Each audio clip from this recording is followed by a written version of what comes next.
चाहे दीपेंद्र हुड्डा जी हो चाहे अभय चौटाला जी हो, जहाँ तक कर्मचारियों की बात है, कंप्यूटर टीचर विरासत में हमें हुड्डा सरकार दे की गई थी, जो केंद्र की एक स्कीम के तहत लगे थे। 18 महीने उनकी सैलरी नहीं दी।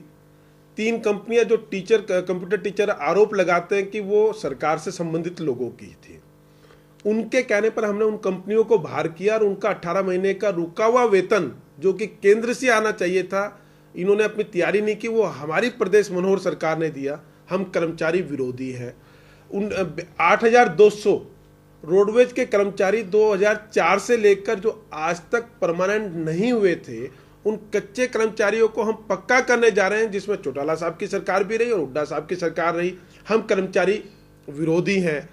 इसी तरह कर्मचारियों की एसीपी तैयार होती है, जिसमें कर्मचारी रिटायर हो जाते हैं, 6-6 महीने साल बाद भी वो उसके लिए घूमता रहता है। अब रिटायरमेंट से 6 महीने पहले हम उसको तैयार कर लेते हैं। हम कर्मचारी विरोधी हैं। ऐसे ही दीपेंद्र हुड्डा ने कहा कि ये सरकार ने 7वां वेतन आयोग लागू नहीं किया।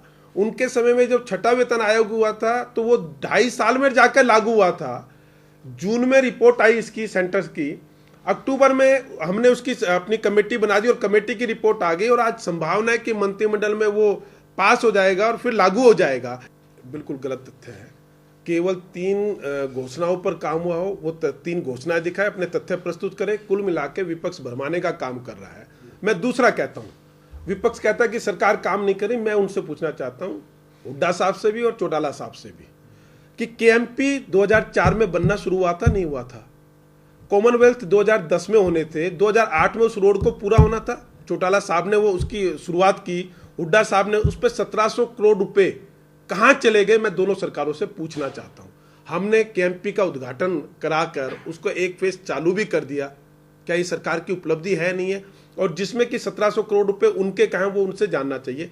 ये पहली सरकार है जिसने 2 साल के अंदर अंदर 12 स्टेट हाईवे को नेशनल हाईवे में बदला है। और मैं हुड्डा साहब को कहना चाहता हूं, अगर मैं गलत हूं तो मुझे ठीक करेंगे। और खासकर उनके जो 2-3 लोग निकल कर आते हैं, कुलदीप शर्मा जी, करण दलाल जी और दीपेंद्र हुड्डा जी, उन्होंने 10 साल में 1 स्टेट हाईवे को नेशनल हाईवे में बदला है। अगर मेरे तथ्य गलत है तो उनको बताना चाहिए, मुझे संशोधित करना चाहिए। फिर मैं आज करण दलाल जी को भी सुन रहा था आप लोगों के चैनल के माध्यम से, उनको मैं चुनौती देता हूं। 10 साल कांग्रेस की सरकार रही, उसमें एक बार वो विधायक भी रहे, उनके रिश्तेदार प्रदेश के मुख्यमंत्री भी रहे।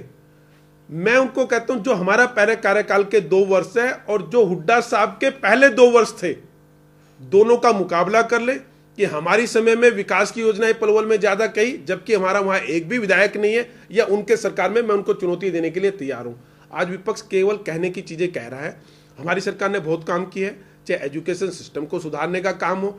माननीय मनोहर लाल खट्टर जी ने पत्र लिखा था केंद्र को कि 8वीं की और 5वीं की या 8वीं तक हम हर बच्चे को पास कर देते हैं, वो तरीका गलत है। उसके ऊपर केंद्र ने संज्ञान लिया। आज सभी प्रिंट मीडिया और इलेक्ट्रॉनिक मीडिया की वो सुर्खी है। इसमें ये भी है कि मैं एक बार इनका जवाब देता हूं। एक तो ये कह रहे हैं कि हमारी योजनाओं के ही फीते काटे जा रहे हैं। पाप किया है, चाहे वो चौटाला सरकार हो चाहे हुड्डा साहब की सरकार हो।